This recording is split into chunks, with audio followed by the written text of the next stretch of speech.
그러나 우리 불의가 하나님의 의를 드러나게 하면 무슨 말이요? 내가 사람의 말하는 대로 말하느니 진노를 내리시는 하나님이 불의하시냐? 결코 그렇지 아니하니라. 만일 그러면 하나님께서 어찌 세상을 심판하시리요? 그러나 나의 거짓말로 하나님의 참되심이 더 풍성하여 그의 영광이 되었다면 어찌 내가 죄인처럼 심판을 받으리요? 또는 그러면 선을 이루기 위하여 악을 행하자 하지 않겠느냐? 어떤 이들이 이렇게 비방하여 우리가 이런 말을 한다고 하니 그들은 정죄받는 것이 마땅하니라. 하나님의 말씀입니다. 하나님께 감사합니다. 유대인들은 율법을 자랑하지만 그 자랑하는 율법을 순종해 지키는 일에 많은 흠이 있었고, 또 그렇게 율법에 불순종하는 자신들의 모습을 하나님께서 자신을 보지 못하고 있어서 진정한 의미에서 율법 앞에 서 있는 사람들이 아니었습니다. 유대인들은 율법을 몹시 사랑했습니다. 율법을 사랑한 증거가 그들은 할례를 엄숙히 지켰고 또 의식에 따라 행해야 될 여러 일들을 철저히 지키고자 많은 애를 쓴 사람들이었습니다. 그러니까 유대인들은 율법을 잘 지키는 사람들이었다, 이렇게 말할 수 있겠죠. 자기들의 정체성에 대한 자기들의 이해가 바로 그러했습니다. 그런데 실상은 사도 바울이 지적한 바대로 하나님 보실 때는 그들은 그렇지 못한 사람들이었습니다. 율법을 자랑은 한 이들이었지만 실제로는 율법을 불순종하여 하나님을 도리어 욕되게 하는 사람들이었고, 그들이 자랑했던 할례가 무할례와 같은 그런 자들의 다를 바 없는 그런 이들이었습니다. 할례란 본래 육체에 행하는 것이지만 거기에 머무는 것이 아니요 마음판에 하는 것이야. 그것이 하나님의 뜻입니다. 마음의 할례라는 것은 자신의 죄된 근본적 본성을 깊이 깨닫고 그걸 찢는 것이에요. 죄된 본성을 찢는다는 것은 인간의 힘으로 불가능하기 때문에 하나님의 전적인 자비와 긍휼 앞에 엎드려 그의 손길을 바라보는 것이죠. 하나님께서 성령 안에서 우리의 심령을 새롭게 하실 것이라, 그 약속의 말씀이 어디 있는가 했더니 하나님 주신 모든 모세의 가르침이요 그 안에 있는 모든 하나님의 제사의 규례요 안식의 필 속에서 실로 우리를 새롭게 하시는 은혜를 바라보게 되고, 그러므로 우리가 주님 앞에서 한 자입니다 라고 엎드리게 되어지죠.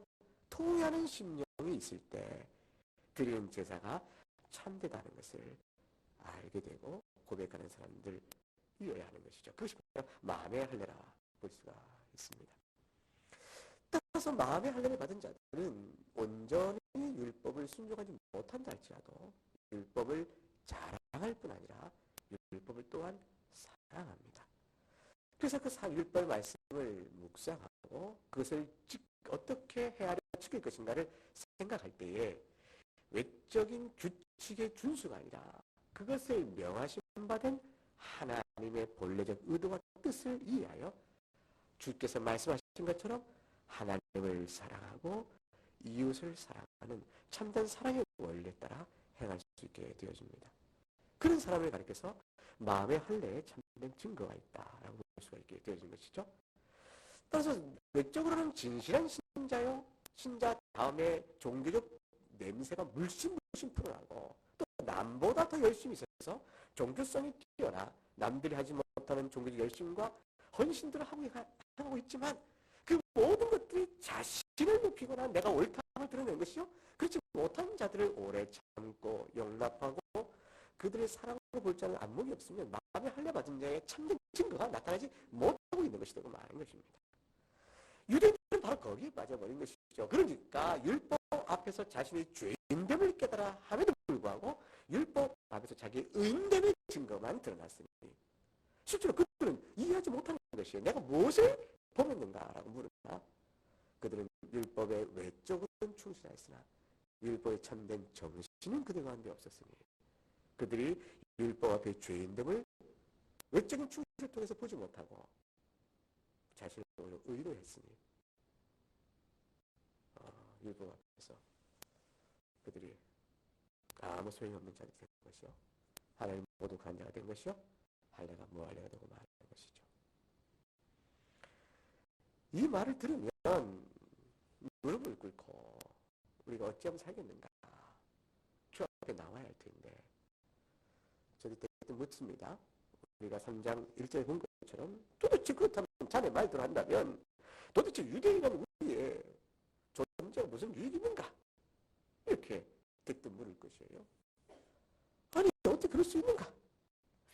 아니 우리가 다 할례받은 하나님 유대인인데 바울 사도 당신이 말한 대로 바울 당신이 말한 대로 우리 유대인들이 결국 할례자나 무할례자 다 소용없는 것이요.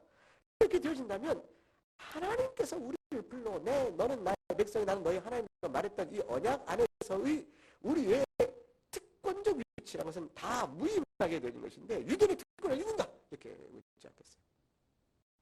그들은 할례받은 외적 증거가 유대인의 특권적 지위에 대한 강력한 판단의 근거였어요. 그러니 사도 바울이야말로 교회를 해방하는 사람인 것이에요. 우리가 다 할례를 받고 하나님 아브라함의 언약이여 모세에 따라 하나님의 백성으로 모여서 이렇게 있는데 아무리 우리를 가르쳐서 무익하다, 아무 소용없다, 무할례자와 똑같다고 말하고 우리를 이방인과 똑같이 취급하는 그 순간 너는 하나님이 세우신 교회를 어떤 역사 속에 세워진 이 하나님의 손길을 다 부정하는 자가 되어지니 교회를 해방하는 자다. 이렇게 오히려 거칠게 저항할 수 있게 되어지겠죠.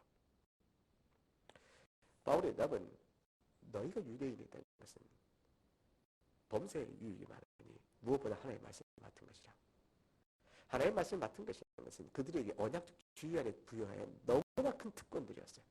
그 특권에 따라 바르게 그 말씀을 받아서 활용했다면 언약의 이해를 바로 했다면 모든 율법의 교리의 뜻을 바르게 이해했다면 조상 대도 믿어왔던 신앙의 본을 바르게 본받았다면 너희가 얼마나 큰 은혜를 입은 자겠는가.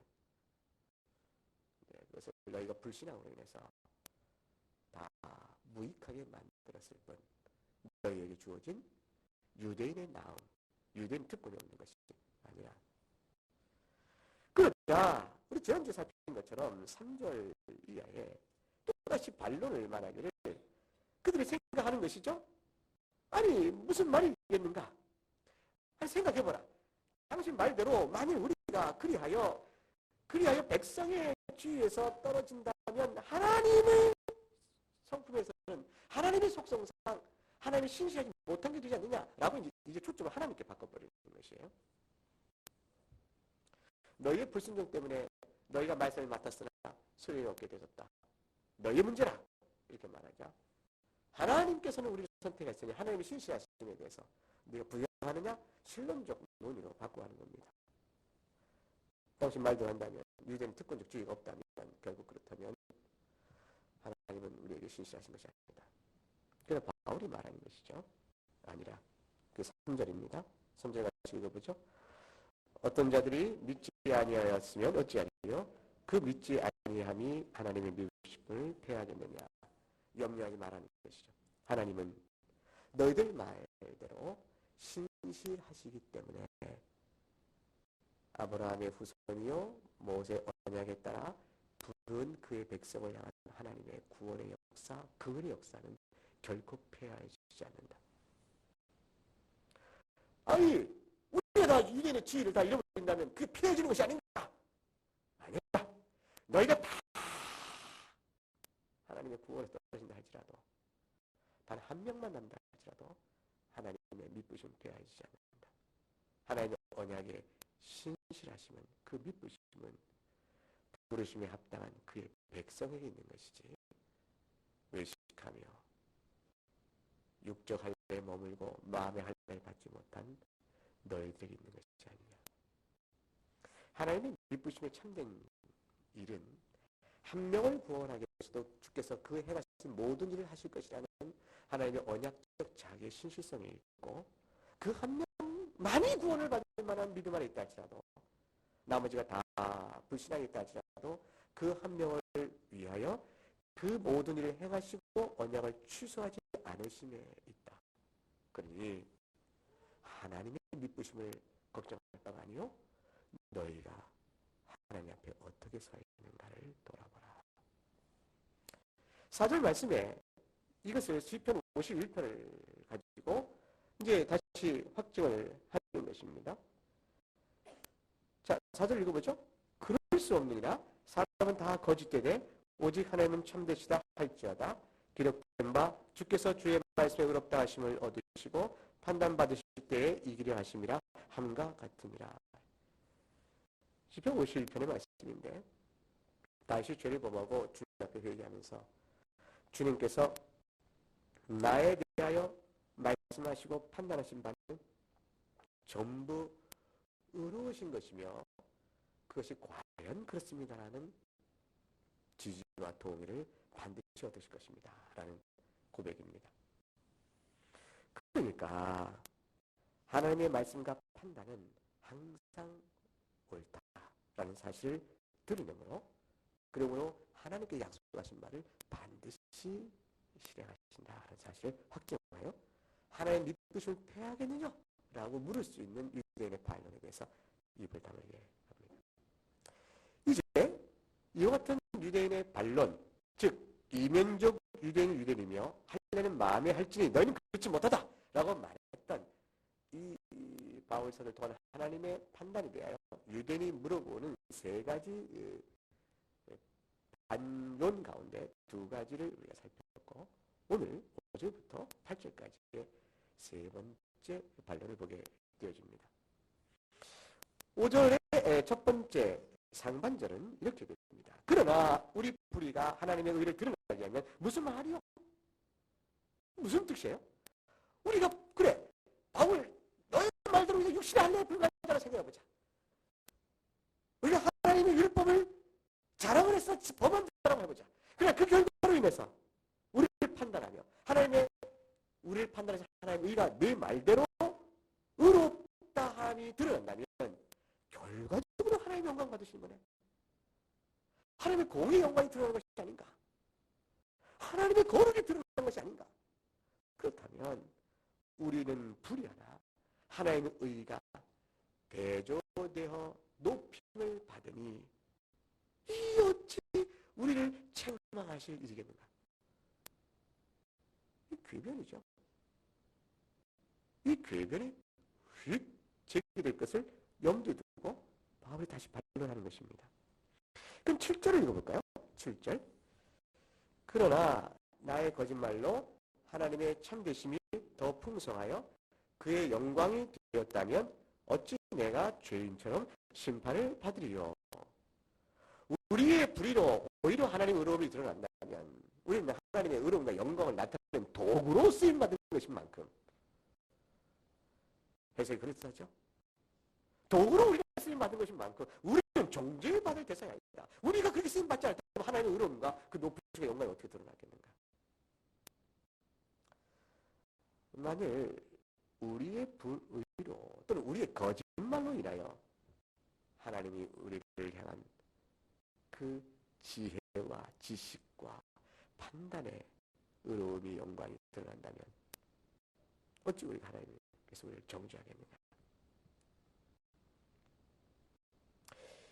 결국 이것이 이렇다면 바울의 말은 무엇이 답하겠느냐라고 되물을 때에 이제 반론이 대해서 바울이 이제 나옵니다. 그럼 이런 반론이 왜 나왔을 것 같으세요? 이 반론이 정상적입니까? 비정상적입니까? 비정상적이죠. 근데 이런 말을 할 수 있을까요? 이 말을 말하는 사람의 심리 구조, 심적 구조, 영적 상태가 어떤 상태일 것 같으세요? 자신을 악하다라고 말하는 것을 못 받겠다는 거예요. 우리를 불의하다라는 걸 못 받겠다는 거예요. 그 인정을 못하니까 좋아 내가 악해 좋아 내가 불의해 당신 말대로 그렇다면 내가 악하고 불의해서 나를 판단해서 하나님은 의로우시고 거룩하시게 드러나면 내가 쓰임받은 거 아니야? 라는 말도 안 되는 그러므로 내가 하나님께 정죄받을 이유가 없다라는 궤변을 펴서라도 궁극적으로는 나를 악하다고 말하는 판단 자체를 처음부터 부인하고 싶은 것입니다. 신자는 자는 자신의 죄악성이 드러났을 때 그 자기 자신의 죄인됨을 판단하시는 하나님의 의로움이 드러났을 때 그런 거 아니겠어요? 나의 죄인됨이 드러난다는 것은 하나님의 뭐가 드러나는 것이죠? 의로움이 드러나는 것이잖아요. 그랬을 때 참신자는 어떻게 나와야 되겠죠? 회개죠. 마음을 찢고 내가 죄인 되었으나 하나님의 의로우시니 내가 주 앞에서 어찌 살겠습니까? 하고 주의 긍휼을 향한 간절함을 나갈 것이요 십자가만이 생명을 알게 될 터인데 그걸 인정하면 하나님의 의로우심과 자기 죄인 앞에서 내 죄가 하나님을 오히려 의롭게 했으므로 무지하다라고 말하는 마음은 상상도 못하는 것이죠. 그런데 그 궤변을 널레 말할 수 있는 것은 처음부터 근본적 자기 죄인됨에 대한 회개가 있지 않아서 그런 것입니다.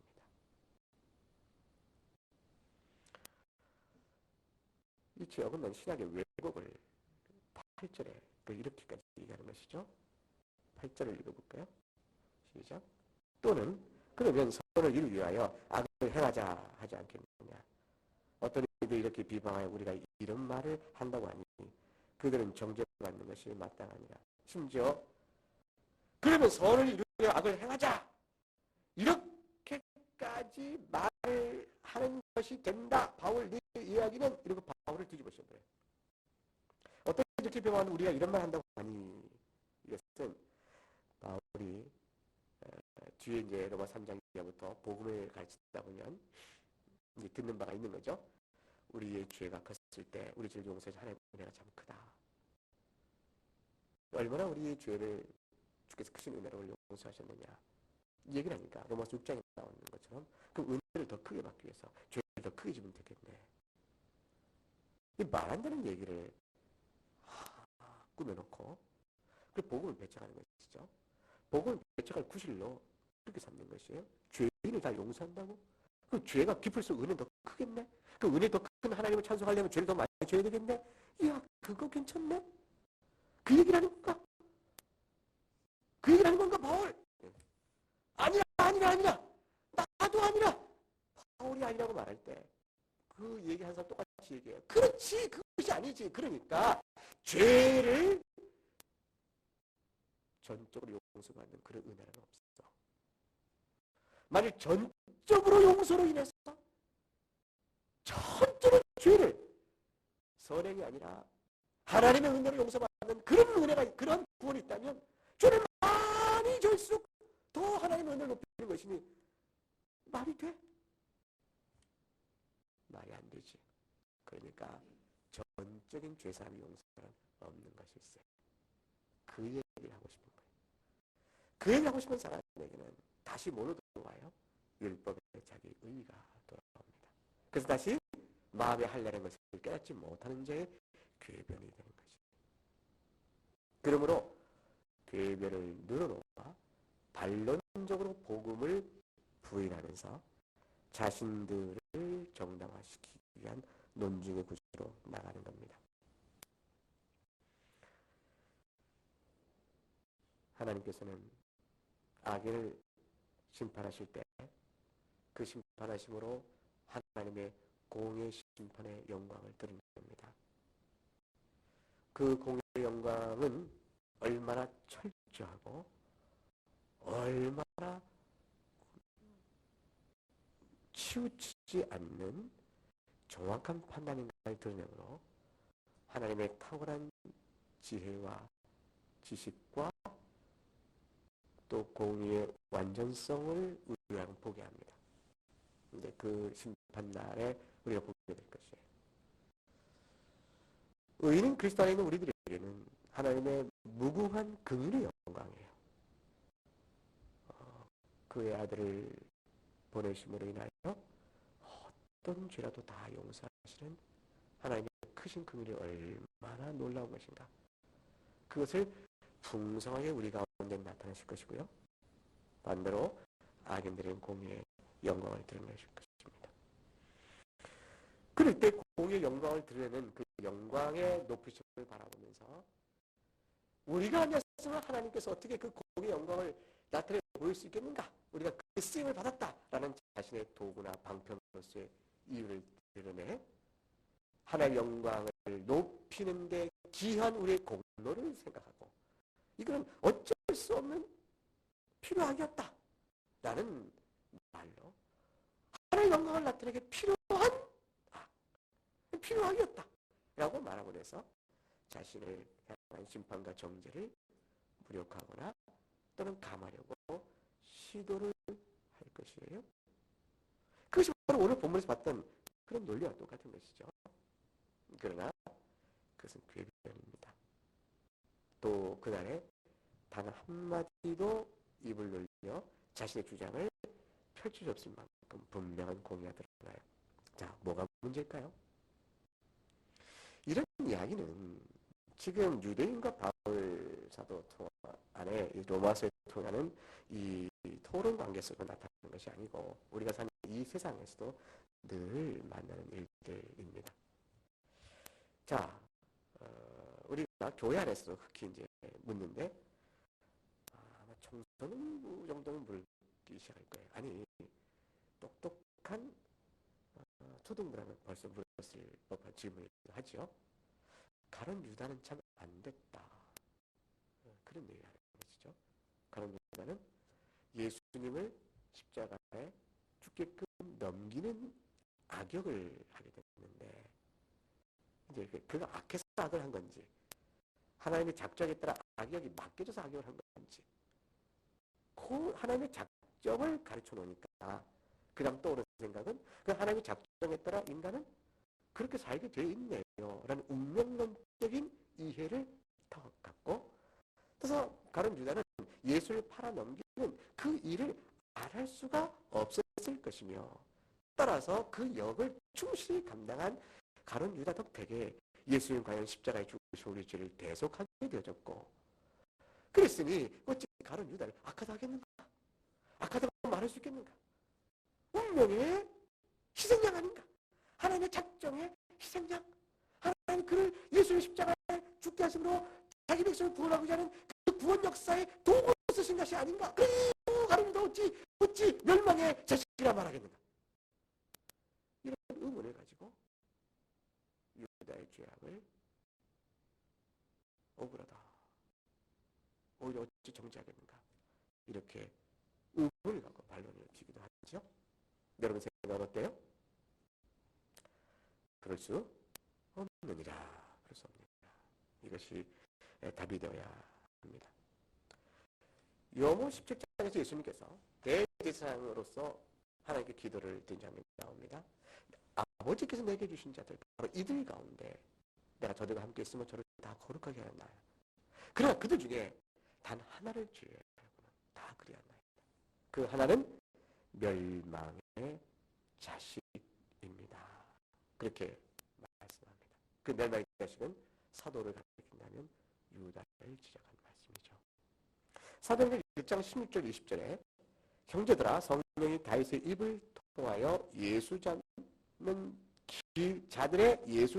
자들의 길잡이가 된 유다를 가리켜 말하되 자 유다의 능동적 책임성이 등장합니다. 예수 잡는 자들의 길잡이가 되어졌다. 이때에 우리가 항상 마음에 생각할 것은 뭐냐면 모든 죄는 자기 책임에 따라 행해진다는 사실입니다. 하나님께서 이 만드신 이 세상 안에서 우리의 모든 행동에 대한 하나님의 율법, 규례에 비추어 선악간의 판단을 내리실 때 우리가 이 땅에 행한 일에 대하여 스스로 행한 일에 대해 책임을 다른 이에게 하나님에게 전가할 수는 결코 없습니다. 그것은 하나님께서 만드신 세상의 원리가 그래요. 우리는 하나님이 그 만드신 세상의 작정에 따라 모든 일이 그의 뜻을 벗어나지 않은 채 이루어가고 있다는 사실은 알지만 그러나 우리가 시간 안에서 한 인생을 살아가며 내가 행하는 모든 행위와 말과 마음에 대해서 내가 책임 있는 자라는 사실을, 스스로 책임을 져야 하는 사실을 부인하지 못한다는 것은 우리가 자명하게 압니다. 그렇기 때문에 내가 뭔가 좀 선을 하면 어떤 생각이 들어요? 칭찬을 기대하는 것이. 내가 뭐 좀 헌신을 하면 공로를 의식하는 것이. 그 왜 그래요? 내가 했으니까 라는 생각이잖아요. 그 내가 뭘 잘못하면 양심이 나를 두들겨요. 왜 그래요? 죄책감이 찾아와요. 왜 그래요? 내가 한 일이니까. 이것이 한 인생을 살아가는 생각하는 모든 일에 대한 책임과 행동 관계를 하나님이 정하신 원칙이에요. 그렇기 때문에 우리는 그 원칙에 따라 판단하며 살아가게 되어 있습니다. 전적인 은혜로 우리가 구원을 받는다. 우리가 어떤 일을 주 앞에 행함에 있어서 나의 공로라고 내세울 것이 아니요 하나님 내게 베푸신 선물이다라고 영적 선에 대해서 해석하는 것은 우리가 부패한 마음에 원하는 것은 악이나 우리의 마음을 받고 하나님 보실 때 기뻐하는 일을 하게끔 소망과 행할 능력을 주신 일들이 하나님께서 특별히 베푸신 거기 때문에 것입니다. 그 일이 없었으면 우리는 여타의 다른 사람과 똑같이 하나님 기뻐하지 않는 일만 찾아야 했을 거예요. 그러므로 가론 유다의 예수를 팔아넘긴 그 행위에 대한 책임은 그에게 있습니다. 이거는 누가 스스로 인정을 했을까요? 유다 자신이 인정을 했죠. 그래서 유다가 팔아넘긴 후에 어떻게 했죠? 자신이 스스로 돈을 다시 돌려주고 그리고 뭡니까? 목마르다라 죽는 자살길을 선택해버린 겁니다. 자기 행위가 무엇인지를 알고 있다는 얘기죠. 그에게 회개의 은혜가 있지 않았어요. 우리는 가룟 유다 똑같은 자들이에요. 예수님을 마구 끌어 십자가에 정죄하고 넘겨버릴 예수님의 가르침이 내 판단하고 다르거든요. 내 생각엔 예수님이 옳다 말할 수 없거든요. 그런데 예수를 믿게 된 거예요. 이 변화는 뭐냐면 본래 우리가 그런 것이 아니고 새로운 사람이 돼서 그런 것이에요. 본래 우리가 예수의 복음의 말씀을 듣고 옳습니다 이럴 수 있는 사람들이 아니에요. 본래 우리가 전적인 은혜로 구원받는다 해서 그렇지 이렇게 말할 수 있는 사람들이 아니에요. 본래 우리는 굉장히 자기 의의가 많은 사람들이에요. 지금도 그것 때문에 고생하고 있잖아요. 여전히 고생하고 있잖아요. 우리는 본래 그런 사람들이에요. 근데 우리가 예수님의 복음을 듣고 주님이 오신다고 말하는 사람으로 바뀌어서 믿음의 고백을 신앙 고백으로 바뀌어서 이 모든 일은 우리가 새 사람 됐기 때문에 하는 것이에요. 하나님의 은혜죠. 그 은혜가 없으면 구원을 못 받는 것이죠. 죄에 대한 자기 책임은 홀로 지고 가야 되는 것이에요. 그래서 다른 유다에 가르쳐 예수를 잡아 팔아 넘기는 자는 길잡이가 됐다. 이렇게 말합니다. 아담의 범죄로 인해서 결과적으로 원죄가 발생됐고 그 원죄를 해소할 길이 없어 하나님께서 우리를 새롭게 중생시키는 은혜를 베풀어야 됐고 중생시키지만 중생된 자라고 하여 자기가 의를 이루고 구원받을 수가 또한 없기 때문에 객관적으로 우리의 모든 죄값을 치러주시고 율법의 의를 이루어 우리를 의롭게 하시는 이를 위하여 그리스도께서 이 땅에 오시게 되었습니다. 그러면 예수께서 이 땅에 오셔서 우리가 하나님의 자녀가 되는 놀라운 은혜를 베푸시게 됐는데 그 일은 뭐로부터 발달이 되었죠? 결국 계기를 딱 이렇게 거꾸로 가다 보면 아담의 범죄. 그래서 신학적으로 아담의 범죄를 복된 범죄라 그렇게 이야기해요. 펠릭스 쿨파. 복된 범죄라. 이 말은 말이 안 되죠. 세상에 범죄가 복될 수가 있겠어요? 그 아담의 범죄를 인하여 악으로부터 더 선한 결과가 이루어졌다라는 뜻으로 역설적으로 이렇게 설명하기 위한 신학적인 표현입니다. 아우구스티누스는 제일 먼저 그 표현을 사용했어요. 복된 범죄, 아담의 복된 범죄. 그런데 생각해 보세요. 아담의 범죄가 그 복된 결과, 즉 예수 그리스도께서 둘째 아담, 예수 그리스도 오심으로 만나 우리를 전적으로 하나님 자녀 만든 이 놀라운 은혜 우리에게 주게 되셨다라는 사실 사실로 인해서 아들의 범죄가 정당화되고 합리화되어집니까? 안 되죠. 그럴 수 없는 것이. 그렇다고 말하면 정말 마귀적인 거짓이죠. 그게 뭐예요? 왜 그것이 성립이 안 돼요? 왜 유다가 불사의 여기를 받거나 아담의 범죄가 하와의 범죄가 왜 합리화가 되지 않을까요? 그렇게 될 수 없는 까닭이 도대체 뭘까? 그 뭐냐면 유다의 범죄나 아담의 범죄가 선을 낳은 것이 아니기 때문에 그렇습니다. 그것은 단지 계기가 된 것이고 그 계기는 악한 것이요 악을 낳을 수밖에 없으나 그 계기를 이용하여 말할 수 없는 하나님의 지혜와 긍휼하심이 그것을 선으로 바꾸어 내시는 은혜를 베풀어서 그러신 거예요. 하나님의 은혜인 것이에요.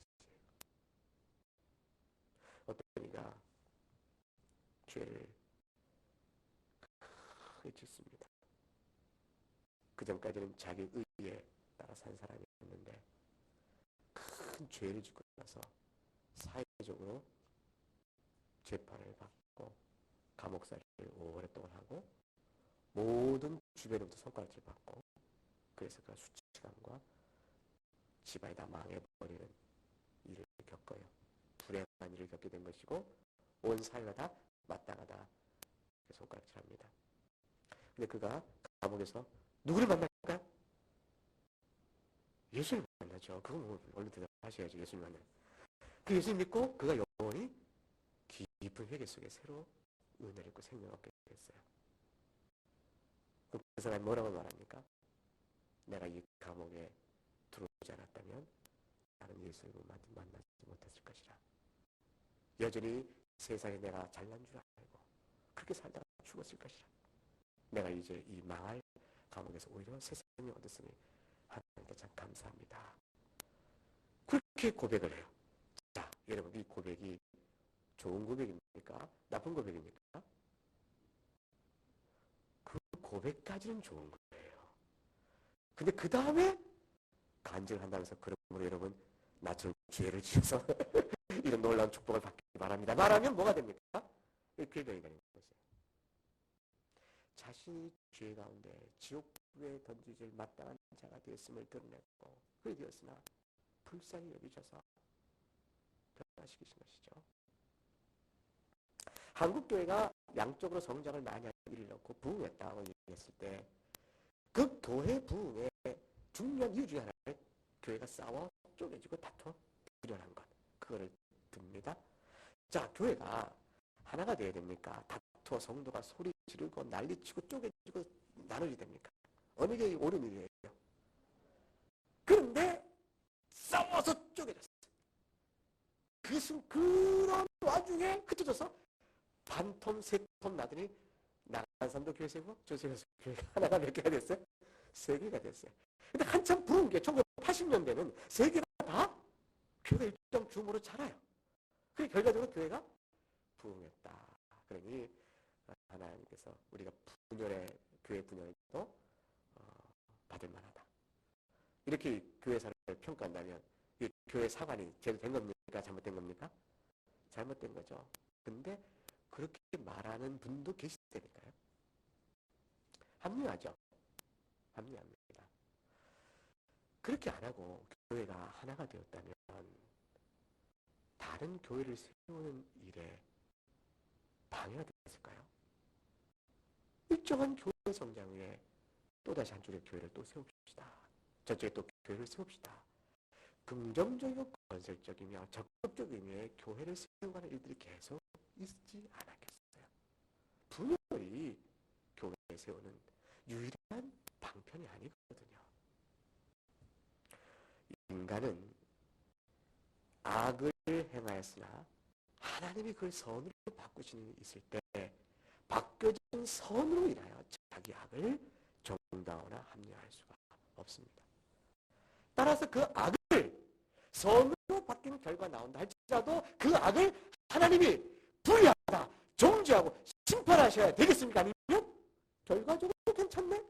그러니까 괜찮다라고 말해야 하나님이 공의로우시겠어요. 어느 하나님이 오나요? 심판하시는 거죠. 하나님 그걸 심판하십니다.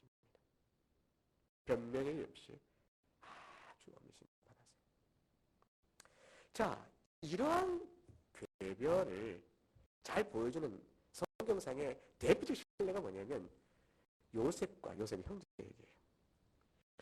창세기 50장에 요셉의 형제들이 야곱이 죽고 난 다음에 요셉이 자기들이 행한 악을 다시 벌함으로 갚을까 겁이 나게 되었어요. 그러자 돌아가신 아버지의 이름으로 요셉을 설득하러 옵니다. 아버지께서 당신의 아버지가 이렇게 얘기해요. 당신의 아버지가 돌아가시 전에 명령하여 이르시기를 강조하는 거죠. 절대로 네 형들이 네게 악을 행했어도 잘 돌보라. 그렇게 말씀하시고 잊지 마세요. 이렇게 얘기하는 거예요. 겁난 거죠. 그러자 요셉이 그 말을 듣고 펑펑 웁니다. 왜 울었을까요? 형들이 요셉에 대해 갖는 마음, 그 생각, 그 배경 안에 여전히 깊은 회개와 또 요셉의 사랑을 다 이해하지 못한 이런 것들에 대한 실상을 보는 거죠. 회개도 부족하고 요셉의 신뢰를 하지 못하고 그 사랑도 이해하지 못하고 그리고 요셉이 서글퍼 웁니다. 운 후에 이렇게 얘기합니다. 내가 하나님을 대신하리까. 하나님은 당신은 나를 헤아려 했으나 하나님은 그것을 선으로 바꾸사 오늘같이 많은 백성의 생명을 구원하기로 하셨습니다. 자, 보세요. 당신들이 나에게 해를 끼쳤기 때문에 내가 오늘 요셉의 총리가 된 거예요. 애굽의 총리가 된 거 아니요? 그래 내가 사실 내가 도리어 고맙소. 이렇게 말하는 것이 아니에요. 요셉 입장에서는 형들에게 고마운 것은 하나도 없습니다. 형들이 거꾸로 요셉 우리가 안 팔았으면 애굽 총리 됐겠나? 가나안 땅에서 우리처럼 똑같이 어려운 삶을 했겠는데 그러니 우리에게 고맙다 말해야 될걸? 라고 말한다면 그거야말로 뭐죠? 회개치 않은 자의 전형이죠. 그래서 벌을 받기에 딱 알맞은 자의 모습을 드리는 거예요. 네가 스스로 말하였도다. 그리고 이렇게 벌을 줘야 될 대상에 불과하죠. 회개하는 자는 참 그래요. 악을 행했으나 심판받지 않는 악이 자기 탓임을 인정하고요. 악을 행하나서 그 악에 대해 심판받는 자는 그 악으로 인하여 벌어진 선을 빙자하여 자기를 변명합니다. 하나님의 공의로운 심판은 낱낱이 그거를 찾아 드러낼 것이죠. 오늘 이 말씀이 우리에게 적용되는 사례는 일상 가운데 허다히 많습니다. 허다히 많습니다. 결과주의. 복음의 신앙은 결과론이 아니에요. 어떤 성공을 하면 좋다. 기업은 성공을 해야 될지 모르겠어요. 이익을 남기거나. 근데 교회는 그렇지 않습니다. 교회는 성공주의가 아니고요. 그 과정에 하나하나의 진실성과 교훈에 합당한가를 선택하는 과정이 중요해요. 결과는 하나님 손에 맡기는 겁니다. 만일 교회 일을 능률과 효율과 법적으로 본다면 우리 가운데서 은사에 따라 한다는 말은 하지만 그걸 통해서 어떻게 돼요? 성과제를 도입해서 그 성과에 따라서 교인들 하나하나를 낱낱이 판단하고 줄 서게 하고 이런 식의 일이 벌어져요. 이것은 하나님의 뜻이 아니에요.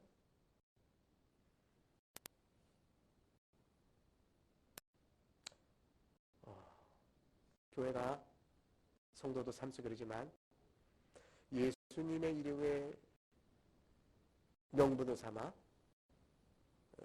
그것이